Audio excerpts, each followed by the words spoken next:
madaxweynaha dowlad goboleedka galmudug axmed cabdi kaariye qoorqoor oo isaga iyo mas'uuliyiin ka tirsan dowlad goboleedka galmudug ee maalmahan socdaal ku mareeyeen qaar ka mid ah deegaanada dowlad goboleedka galmudug kuwaasi oo ku aadanaa dardargelinta arrimaha nabadeynta iyo dib u heshiinta nabadgelyada iyo xoojinta amniga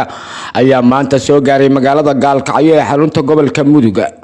madaxweynaha galmudug axmed cabdi kaariye qoorqoor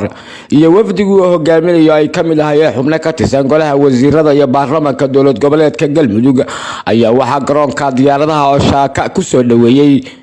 mas'uuliyiin ka tirsan kuwa maamulka gobolka mudug ka degmada gaalkacyo xubno ka tirsan golaha wasiirada iyo baarlamaanka galmudug odayaasha dhaqanka dhalinyarada haweenka waxgaradka iyo dhammaan qaybaha kala duwan ee bulshada reer gaalkacyooda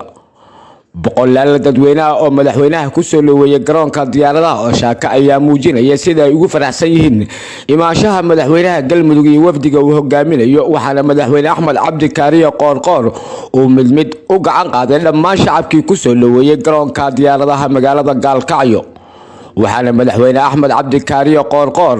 soo dhaweyn kadib uu bulshada u diray fariin kooban oo ah ujeedka socdaalkiisa waxaana u sheegay in uu u yimid magaalada gaalkacyo sidii maamulka galmudug uga qayb qaadan lahaa dadaalada nabadeed ee u dhaxeeya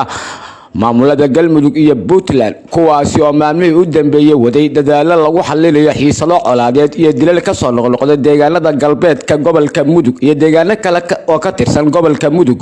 kuwaasi oo ay ka jireen colaad beeleed sababay dhimasho iyo dhaawac soo gaaray dad rayid ah waxaana madaxda dowlad goboleedyada puntland iyo galmudug lagu wadaa in maalmaha soo socda ay kulamo xoogan ka bilaabaan magaalada gaalkacyo kuwaasi oo la filayo in la gaarsiiyo dadka ay colaadu kaga dhex ogantaa deegaanada bariga iyo galbeedka gobolka mudug waxaana madaxweyne axmed cabdi kaariye qoorqoor uu sheegay in dowlad goboleedka galmudug ay ka go'an tahay sidii nabad loogu noolaan lahaa isla markaana looga wada shaqayn lahaa horumarka dowladnimo shacabka magaalada gaalkacyo ayaa maalmahanba waday soo dhaweynta iyo qabanqaabada wafdiga madaxweynaha iyagoona saaka muujiyay in ay ku faraxsan yihiin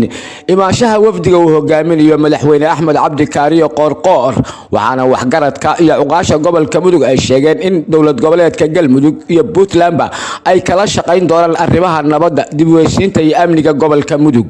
cabdirasaaq maxamed axmed warbaahinta qaranka Soomaaliya gaalkacyo.